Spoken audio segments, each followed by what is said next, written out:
हैं धनेश्वरम यक्ष लोके पश्चासीत तत्र ही। यक्ष लोक का कुबेर और उसकी संपदा को देखने वाला, उसको संभालने वाला यही धनेश्वर ब्राह्मण था। धनतेरस के दिन जो भी इस कथा को सुनेंगे, जो भी इस कथा को सुनाएंगे, निश्चित रूप से इसमें वर्णन है, उन लोगों की घोर गरीबी समाप्त हो जाएगी। कार्तिक महीने में इस कथा को सुनने का बहुत बड़ा महत्व है। ये मुक्ति को देने वाली कथा है, मुक्त करने वाली कथा है। इसके व्रतों को देखने मात्र से अनेक प्रकार के पाप समाप्त हो जाते हैं। मनुष्य मुक्ति प्राप्त कर लेता है, घोर गरीबी का नाश कर लेता है। और यह धन त्रयोदश के दिन जो इस कथा को सुनते हैं, इस कथा की अपने आप में बहुत बड़ी महिमा है। परदारा परद्रव्य परद्रोवरता सदा, जो पराई नारी पराय पुरुष पराय द्रव्य का जिसने हरण किया, इतना बड़ा अपराध जिससे हुआ है, धनतेरस के दिन धनेश्वर की कथा सुनने से वह जीव सभी पापों से मुक्त हो जाता है। बोलिए कुबेर भगवान की जय हो, आज के आनंद की जय हो। तो ये कथा हमने आपको धनतेरस के दिन ये कथा आपको सुनाई है। बहुत बहुत धन्यवाद। वीडियो को आगे भी जरूर भेजिए। जय श्री कृष्ण, जय श्री राम, जय गौ माता, जय राधे श्याम। जय श्री कृष्ण, जय श्री राम, जय गौ माता, जय राधे श्याम। आप देख रहे हैं तुलसी तपोवन यूट्यूब चैनल और हम सुना रहे हैं आपको कथा धनेश्वर ब्राह्मण की। धनेश्वर ब्राह्मण की कथा धनतेरस के दिन सुनने से बढ़ती है घर में संपदा। घर की संपत्ति को बढ़ाने के लिए, धन बढ़ाने के लिए सुने धनतेरस के दिन धनेश्वर नाम के ब्राह्मण की कथा। आइए उसको शुरू करते हैं। भगवान श्री कृष्ण ने ये कथा सुनाई है, सुनिए। पुरा अवंती पुरे वासी विप्र आसी धनेश्वरः ब्रह्म कर्म परिभ्रष्टा पाप निष्ठा सुदुर्मति। भगवान श्री कृष्ण कहते हैं कि प्राचीन काल में अवंतिका नगरी में एक धनेश्वर नाम का ब्राह्मण रहता था। वह दुर्मति यानी गलत कर्म करने वाला था, बहुत बड़ा पापी था। वह झूठ बोलता था, यहाँ तक कि शराब बेचता था। चोरी, वेश्यागमन, मदरा पान, जुआ खेलना, ये सब उसको आदतें थी। एक बार मैं फिर कहूँगा कि धनतेरस के दिन धनेश्वर नाम के ब्राह्मण की इस कथा को सुनने से घोर गरीबी का नाश होता है, घर में बरकत होती है, संपत्ति चल के आती है। ऐसा पद्म पुराण के 113वें अध्याय में, उत्तरखंड के 113वें अध्याय में इस कथा का वर्णन किया गया है, जो मैं आपको सुनाने के लिए जा रहा हूँ। वह वस्तुओं में मिलावट करता था। धनेश्वर माहेशमती नाम की नगरी में एक बार गया। प्राचीन काल में उस नगरी के को माहेश ने बसाया था, इसलिए उसका नाम माहेशमती हुआ। वर्तमान समय में मध्य प्रदेश में इस स्थान को नर्मदा किनारे पर बसा हुआ मंडला के नाम से इसको जाना जाता है। लिखा है उस नगर के आसपास पाप नाशनी मैया नर्मदा सुशोभित होती थी। आज भी वहाँ माँ नर्मदा सुशोभित हो रही है। वही नगर है जहाँ तुलसीवन आश्रम ने तुलसी तपोवन गौशाला का निर्माण किया है। वहीं पर अनेक गांवों से आए हुए कार्तिक व्रत करने वाले मनुष्यों को वहाँ पर उसने ठग लिया। 1 महीने के लिए वो लोग आए थे कार्तिक में, तो उनसे चीज़ें बेचते हुए इसने बहुत उनसे धन पैसा लिया। वो लोग आए थे, उनमें कुछ लोग ऐसे थे जो पुराण पढ़ते थे। इसने बैठकर उन पुराणों को सुना, गायन हो रहा था, वाद्य बज रहे थे, वो सब इसने सुना। धनेश्वर उत्कंठित होकर के विभिन्न स्थानों पर ये देखता हुआ, आनंद मनाता हुआ वैष्णवों के दर्शन करना, अब उनके चरण स्पर्श करना और उनके प्रवचनों को सुनना इसकी आदत बन गई थी। इस तरह से वहाँ 1 मास तक रहा। उसके बाद जब कार्तिक व्रत का उद्यापन किया जा रहा था, तो उसने भक्तों द्वारा भगवान विष्णु के जागरण में भी भाग लिया। उसके बाद सूर्यास्त के समय पूर्णमासी को अनेक प्रकार के पूजन आदि को उसने देखा। उसने देखा कि व्रत करने वाले ब्राह्मण भोजन तथा दीपदान भी कर रहे हैं। चूँकि इसी दिन शिवजी ने त्रिपुर का दहन किया था, इसलिए भक्त इसी तिथि को बहुत ज़्यादा महोत्सव मनाते हैं, पूर्णिमा को, जिसे कार्तिक पूर्णिमा के नाम से जाना जाता है।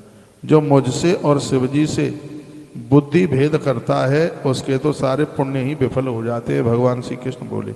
वहाँ पर नृत्य इत्यादि देखते हुए धनेश्वर वहाँ घूम रहा था। उसी समय काले सर्प ने उसे काट लिया और वह मूर्छित होकर के गिर पड़ा। लोग उसको गिरे हुए देखकर करुणा युक्त होकर परस्पर में कहने लगे और उसके मुख में तुलसी मिश्रित जल उसके मुंह में डाल दिया। तुलसी मिश्रित जल उसके मुख में डाला। इसके बाद उसके मर जाने पर यमदूत उसको बांधकर उसको कोड़ों से पीटते हुए यमराज के यहाँ लेकर के गए। उसको देख करके चित्रगुप्त ने उसको डांट करके कहा, यमराज से कहा कि बचपन से ही इसने पापकृत कर्म किए। चित्रगुप्त ने कहा, नैवास्य दृश्यते किंचित दावाल्यस कृतम क्वचिद दुष्कृतम शक्यते वक्तुम सतई वर्षन भास्करे। इसने बचपन से जो पाप किया है उसको 100 वर्षों में भी नहीं गिना जा सकता, और इसने कोई भी पुण्य कर्म बिल्कुल किया नहीं। हे स्वामिन, मालूम पड़ता है कि यह बहुत बड़ा पापी है, अतः इसको पूरे कल्प भर तक नरक में इसको पकाया जाए। इसने इतना बड़ा अपराध किया है। भगवान श्री कृष्ण ने कहा, इस बात को सुनकर यमराज क्रोध करके अपने दूतों से कहे कि इसको कालाग्नि के समान भयंकर रूप दिखाते हुए और नरकों में डाल करके इसको कष्ट दो। भो प्रेतपः निःसेवन विद्यमानम समुद्गरई कुंभी पाके क्षपस्वासु दृष्टम कल्पाम दर्शनम। यम ने कहा कि हे प्रेत, इसको अपने मुदगरों से मार पीट करके इसको सीधा करो, कुंभी पाक नरक में फेंक दो। भगवान कृष्ण कहते हैं कि जब मुदगर के मार से उसका सिर फूट गया तो उसे प्रेत ले गए और खौलते हुए कुंभी पाक में तेल में उसे फेंक दिया। जब वह उसमें डाला गया तो वह कुंभी पाक उसके लिए शीतल हो गया। सुनिए, जब उसको कुंभी पाक नरक में खौलते हुए तेल में डाला तो इसके गिरते ही वो तेल शीतल हो गया, ठंडा हो गया। जैसे प्रहलाद के डालने पर अग्नि में प्रहलाद को डाला तो अग्नि शांत हो गई थी, उसी प्रकार से ये तेल बिल्कुल ठंडा हो गया। इसमें प्रहलाद जी का नाम लिया गया है। कुंभी पाके यथा अग्नि प्रहलादक छेड़ मनातपुरा। जैसे प्रहलाद के लिए आग ठंडी हो गई थी, वैसे ही कुंभी पाक नरक में खौलता हुआ तेल इसके लिए बिल्कुल ठंडा हो गया।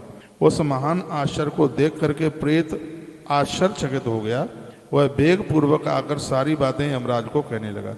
यम प्रेत से उस कौतुक को सुनकर के कहे, अरे उन्होंने अच्छी तरह से विचार किया। तो उसी समय हंसते हुए वहाँ नारद जी आ गए। नारद जी ने यम ने नारद जी की पूजा करी और नारद जी से कहा कि यम क्या कहते, यह नरकों को नहीं भोग सकता। देवर्षि नारद जी कहते हैं, नारद जी क्या बोले, नेवाहम निर्यात भोक्तम क्षमम संबिंदना यसा देत संजातम कर्म यन्नी रहापम। ये नरक नहीं भोग सकता क्योंकि इसने नरकों को दूर करने वाला कार्य किया है। क्या कार्य किया है? जो पुण्यवान पुरुषों का दर्शन करता है, स्पर्श करता है और कार्तिक मास की कथा सुनता है, वह मनुष्य उनके पुण्य कर्मों का छठा अंश प्राप्त कर लेता है। तो इसने यह सब कार्य मंडला नगरी में, महेशमती नगरी में और माँ नर्मदा के किनारे पर यह सब कुछ किया। कार्तिक मास में उत्पन्न पुण्यों की कोई संख्या नहीं है, इतना पुण्य बढ़ता है। तो इसको वही पुण्य प्राप्त हो गया है कि इसने भगवान विष्णु की कथा सुनी है, संत महापुरुषों का दर्शन किया है, इसलिए सदगति के योग्य हो गया है। यमराज को देवर्षि नारद जी ऐसा बोले। मैं आप सभी को कहूँगा कि इस समय कार्तिक आप स्नान कर रहे हैं, आप नहा रहे हैं, पूजन कर रहे हैं, तो इसकी बहुत बड़ी महिमा, इसका बहुत बड़ा पुण्य आपके खाते में जा रहा है। भगवान श्री कृष्ण कहते हैं, उसके बाद धनेश्वर को नरक में लाकर यमदूत ने उनको सारे नरकों को दिखाया। प्रेतप नाम का जो यमराज ने व्यक्ति भेजा था, हे धनेश्वर, तुम महाभय देने वाले इन भयंकर नरकों को देखो।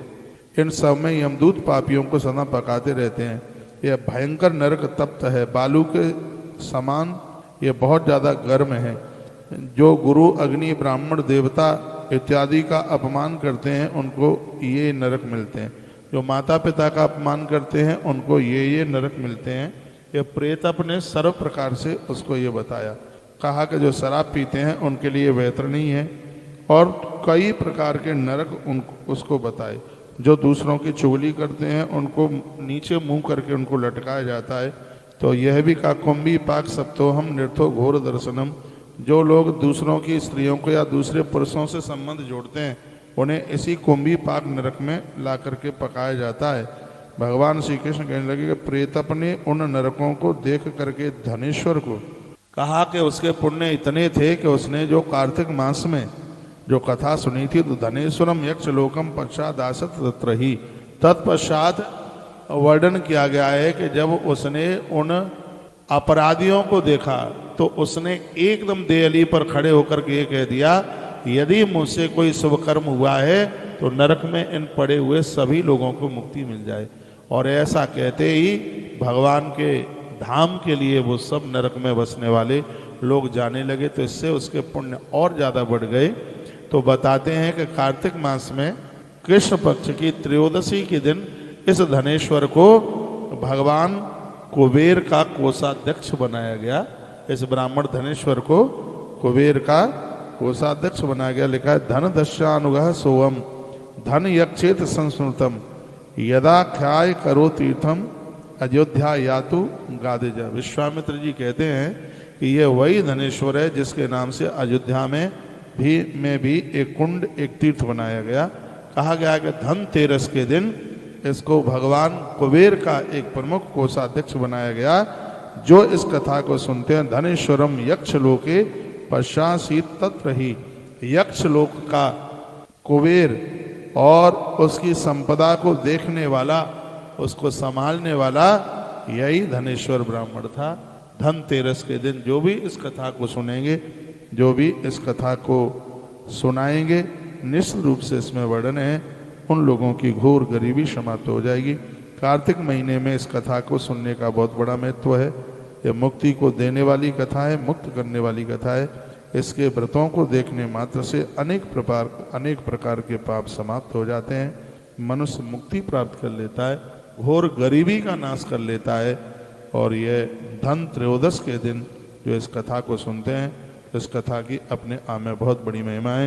परदारा परद्रव्य परद्रोवरता सदा, जो पराई नारी पराय पुरुष पराय द्रव्य का जिसने हरण किया, इतना बड़ा अपराध जिससे हुआ है, धनतेरस के दिन धनेश्वर की कथा सुनने से वह जीव सभी पापों